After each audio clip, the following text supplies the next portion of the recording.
Bismillahirrahmanirrahim. Alhamdulillahirabbil alamin wa bihi nasta'in ala umuri dunya waddin. Wassalatu wassalamu ala asyrafil anbiya'i wal mursalin sayyidina wa habibina wa syafi'ina maulana Muhammadin wa ala alihi wa sahbihi ajma'in. Subhanaka la ilma lana illa ma 'allamtana innaka antal alimul hakim. Wala haula wala quwwata illa billahil aliyyil azim. Amma ba'du. Qala musannif rahimahullahu ta'ala wa ajama naf'a fi ulumi fi darain amin. Wa ashiruha, dan yang ke-10-nya,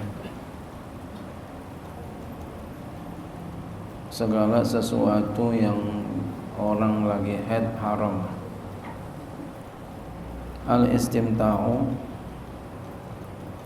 istimta', bersenang-senang, bersedap-sedap. Ain mubasyaratu, maksudnya mubasyarah.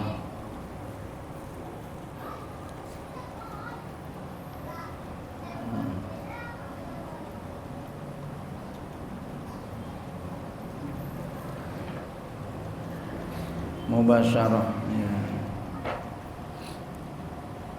Bermesra-mesraan. Ya. Ya. Bermesraan. Itu dah. Sawaun kana bi syahwatin amla, sama saja ada ia dengan syahwat atau tidak. Kalau dia bermesra-mesraan, bersedap-sedap, ya, bima baina surrati wa rukbati, dengan apa yang ada di antara pusr dan lutut, maka itu hukumnya haram.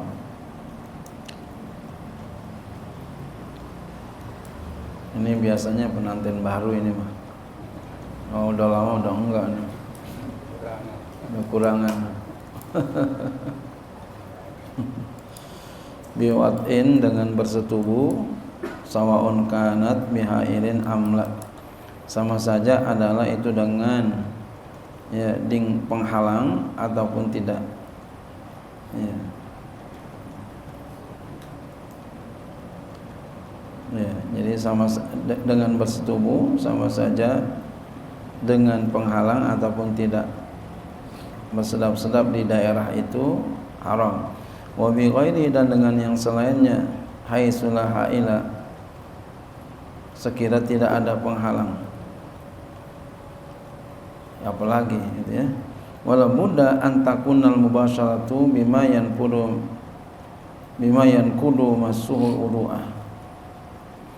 Dan tidak boleh tidak antakuna, bahwa adalah al mubasyaratu, mubasyarahnya itu,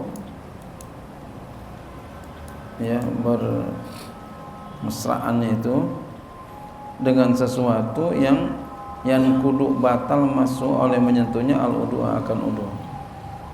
Jadi yang bisa batal. Jadi kalau yang enggak batal, enggak. Liyakhruja sinu, supaya keluar oleh gigi. Jadi kalau bermesraannya pegang gigi enggak apa-apa.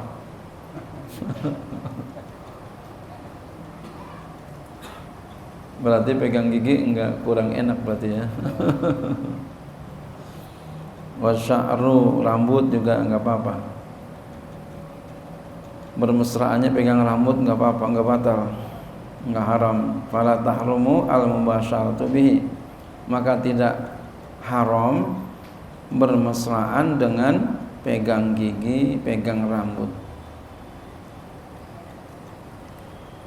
Enggak haram tapi. Makanya enggak enak. Ya. Wal hasilu, kesimpulannya, anak badal mar'ati, bahwa badan perempuan halal haidi, ketika haid, binisbati, dengan melihat, dengan nisbat ilal istimta'i wal mubasyarati ala qismaini, dengan nisbat, ya, dengan melihat kepada istimta', ya bersenang-senang, wal mubasyarati dan ya bermesraan sama sebenarnya. Ala qismaini, terbagi dua. Ini badan perempuan ya badan perempuan ya ketika haid. Pertama, ahaduhuma. Pertama, ma baina surrati wa rukbati. Apa-apa yang ada di antara pusar dan lutut. Antara pusar dan lutut. Ya. Fayahrumu, maka haram ala rajuli, atas seorang laki-laki, al mubasyaratu, maksudnya nih ya laki-laki suami ya. Sebenarnya bukan suami juga jalan haram, sama kayak begini juga ya. Ya. Maka haram atas laki-laki al mubasyaratu, oleh bermesraan fihi, padanya ya, pada apa yang ada di antara pusar dan lutut, mutlakon, secara mutlak. Maksud mutlak, sawaun kanat biwat'in aw bilamsin, sama saja adalah itu dengan setubuh atau dengan nyentuh. Dia setubuhin istrinya tuh, atau dia sentuh, bermesraan antara pusar dan lutut, hukumnya haram.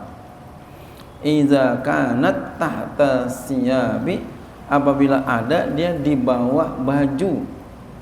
Di bawah baju nih, kita pakai baju. Di bawah baju nih begini. Jadi kalau begitu asalnya orang bersetubuh itu adalah pakai tutupan. Baju di sini tutupan. Kain, kerendongan. Ya. Jadi bersetubuh dalam Islam itu di asalnya adalah pakai tutupan, selimut. Begitu berarti asalnya. Bukan tanpa busana. Jadi jangan tanpa busana. Maksudnya jangan enggak ditutupin gitu. Maksudnya ada selimut, pakai apa tuh?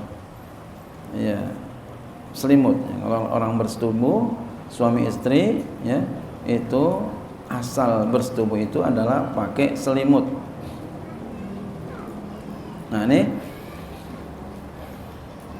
seorang laki-laki mensetubuhi istrinya, mewati istrinya atau menyentuh istrinya, apa-apa yang ada di antara pusar dan lutut, ya, itu hukumnya haram. Iza kanat tahta siyabi, apabila ada dia itu di bawah baju, ya, itu haram, itu mutlak. Bi khilafil istimta'i bi ghairihima, lain halnya bersenang-senang atau bermesraan bi ghairihima, dengan selain keduanya, selain bersetubuh atau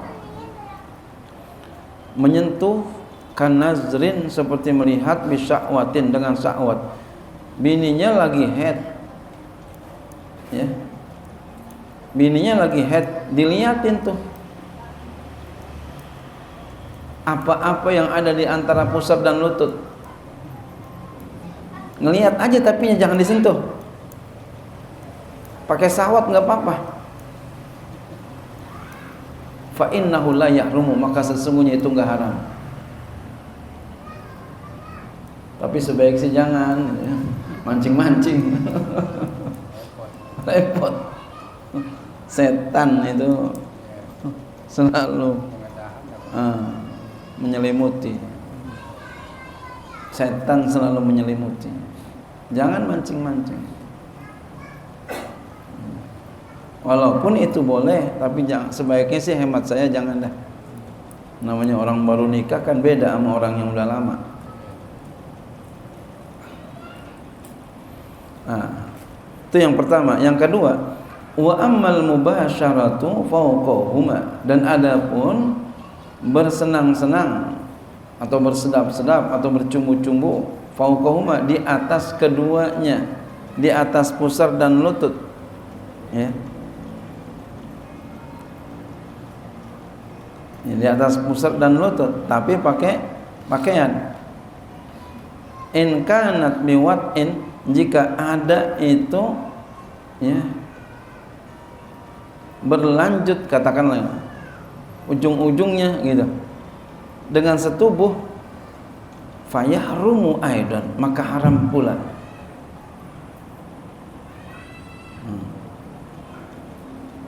Jadi dia punya istri, istrinya pakai baju diguletin, pakai baju tuh diguletin, lalu dia udah diguletin, lalu dia setubuhin istrinya, haram. Ya. Wa amma bi ghairihi, adapun tanpa setubuhin, fala, maka tidak. Oh, ini ilmu banget nih buat yang suami istri. Ya. Paham ya? Biar paham ini. Jadi kalau dia pakai pakaian, dia guletin, atau istrinya dipeluk-peluk, apa namanya, orang baru nikah kan, mucung-mucungin. Tapi kalau yang udah tua sih kagak, enggak, udah nggak kepengen, diomelin.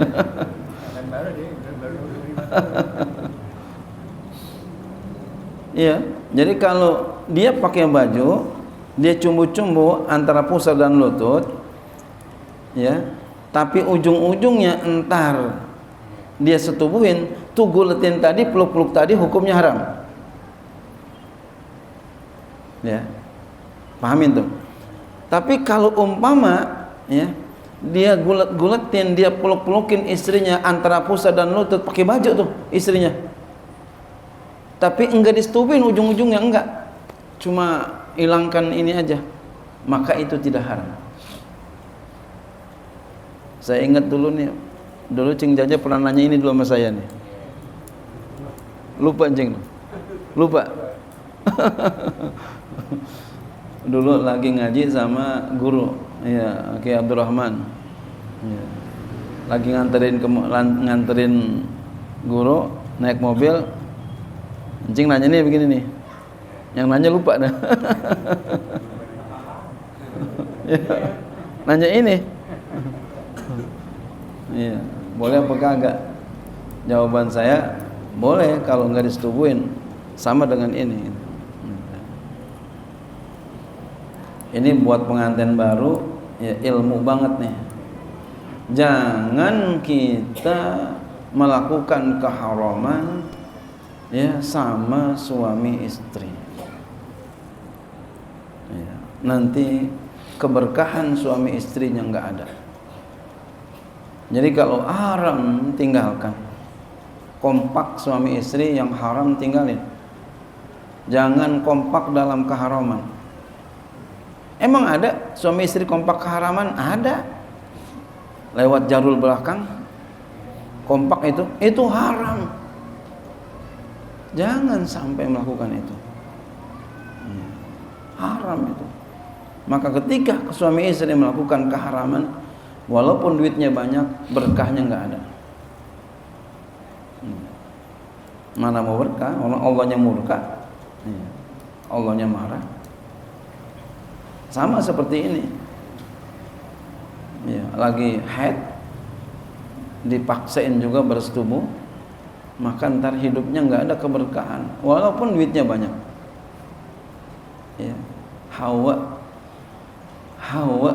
berkeluarga itu nggak nikmat, kurang aja.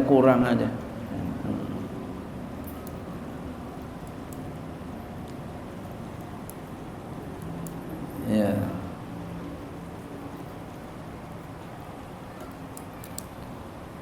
Wasanihima, dan yang keduanya, ma baina surati wa rukbati, apa-apa yang ada di antara pusar dan lutut.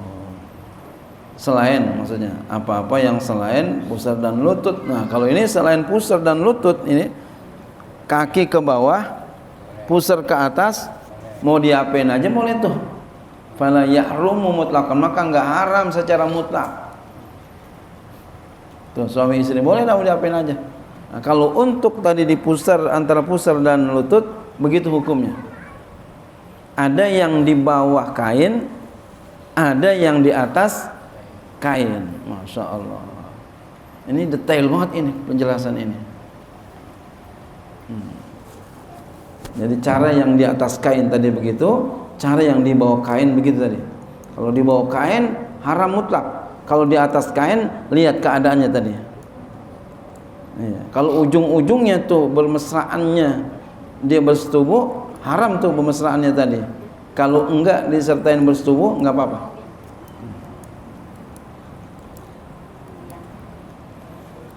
Wa yahrumu, dan haram alal mar'ati, atas perempuan, wahya haidun, dan dia itu haid. Apa? Antubashira rajula. Nah, kalau ini bahwa si perempuan bermesraan kepada laki-laki. Si perempuan lagi haid. Ini yang aktif perempuan. Kalau tadi yang aktif laki. Sekarang yang aktif perempuan. Ini bukan porno, bukan ya, bukan ya. Ini lagi pembahasannya. Bahkan biar jelas ini mah. Biar kita ngerti. Kenapa? Biar kita bisa jauhin yang haram. Jangan sampai kita melakukan keharaman. Ya, jangan sampai. Apalagi suami istri, jangan sampai. Nanti hidup kita enggak berkah, suami istri, hubungan kita enggak berkah. Ya, antubasyiral rajula, seorang perempuan bermesraan kepada laki-laki. Bima baina surratiha wa rukbatiha, dengan apa yang ada di antara pusernya si perempuan dan lututnya si perempuan. Jadi si perempuan yang deketin laki-laki. Fi ayyi juz'in, pada bagian yang mana saja, min badani, daripada badan laki-laki. Jadi tuh perempuannya yang aktif, laki-lakinya diam aja. Gitu. Wah, ini perempuannya udah dahsyat banget yang begini nih. Hiper nih begini nih. Walau ghairu ma baina surati wa rukbati, sekalipun apa-apa yang di antara pusar laki-laki, lutut laki-laki, sekalipun palanya, kakinya gitu ya. Kenapa? Li'anna ma muni'a min masihi yamna'uhu an tamassahu bihi. Karena bahwa sesuatu yang dicegah, yang dilarang daripada menyentuhnya, ya, tercegah pula si perempuan menyentuhnya.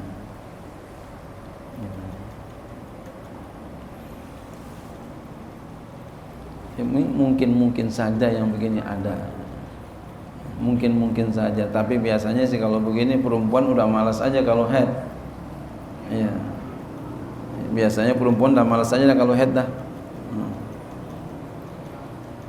Wa mimma, dan di antara sesuatu yahrumu, yang hukumnya haram lagi, alal haid, di atas seorang perempuan yang haid, adalah at-taharatu, berhadas. Jadi kalau lagi haid itu perempuan bersuci, at-taharatu, bersuci ya. Maaf. Bersuci haram lil hadasi, bagi hadas, because dita'abudi, tapi dengan maksud beribadah. Lagi ya, lagi haid dia berudu haram.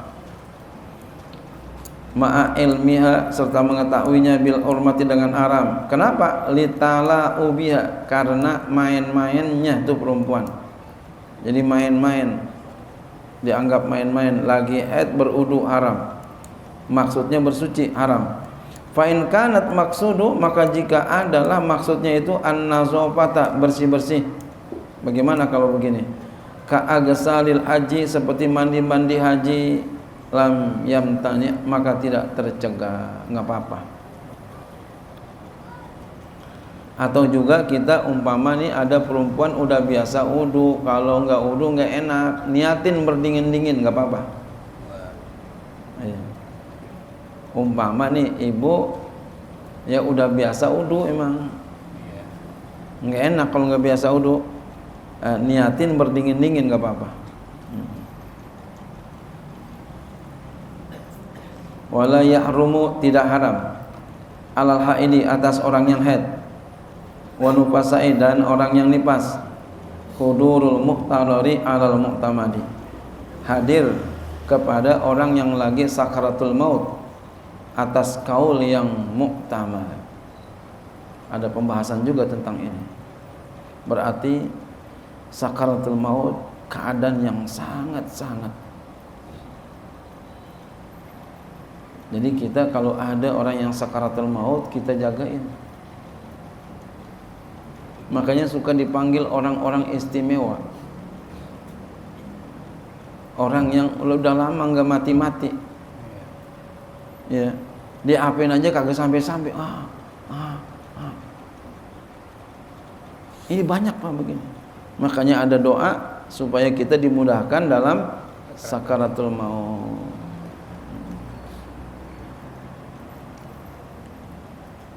Ya, saya pernah hadir yang seperti ini. Udah lama sekali, sampai mingguan itu dilihat masih hidup, tapi kayak udah mati tapi masih hidup. Ya, nggak taunya katanya dia punya ilmu-ilmu begitu. Jadi jangan sampai kita punya ilmu-ilmu begitu, jangan ya. Jangan, kita ngaji aja, amalin ilmu syariat aja, amalin itu aja udah. Ilmu ngaji, ilmu sembahyang, ilmu puasa, ya, jangan yang macam-macam. Itu udah siapa jadi panggilin nggak mati-mati. Masya Allah.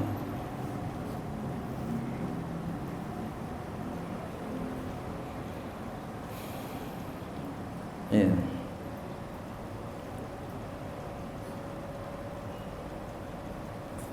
Itu ya menurut kaum mu'tamad nggak apa-apa. Khilafan, lain halnya lima fil ubabi waraudi, lain halnya bagi apa yang ada keterangan dalam kitab al-ubab dan ar-raud.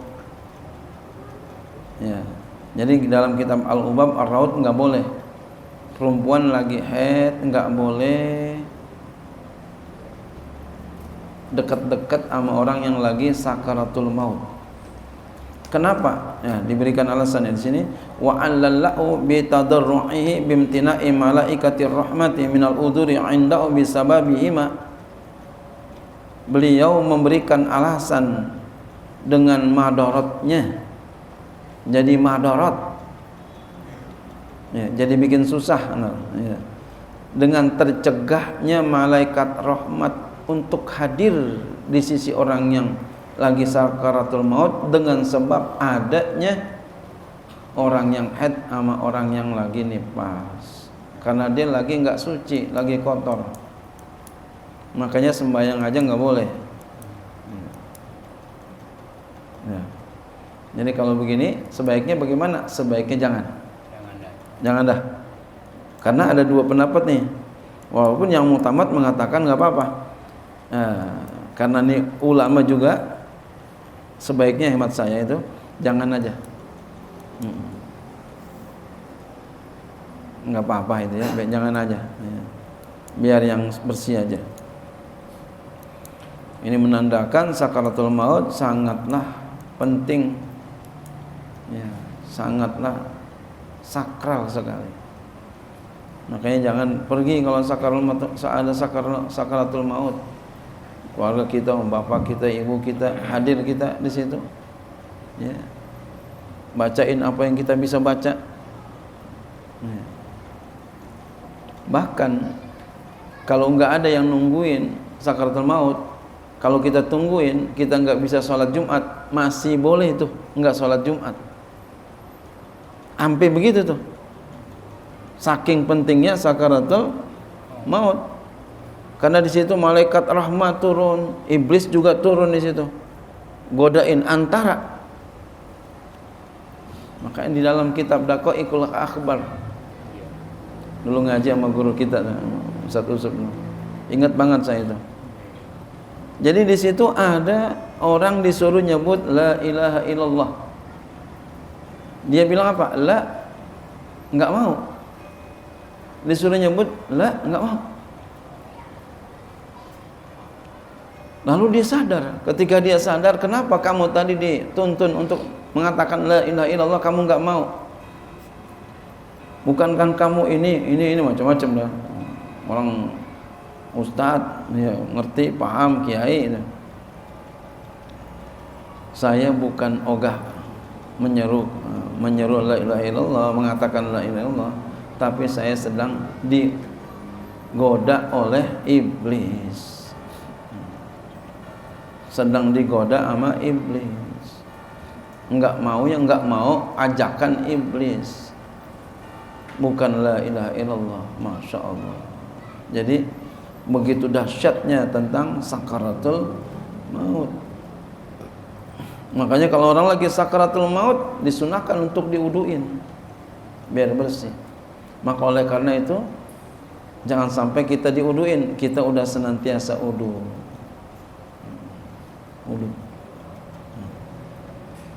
Bahkan disunahkan untuk disiwakin. Orang lagi sakaratul maut disiwakin. Masya Allah. Biar mudah keluarnya. Kaza zakarahu Suwaifiyu naqlan anir Ramli wallahu a'lam bishawab.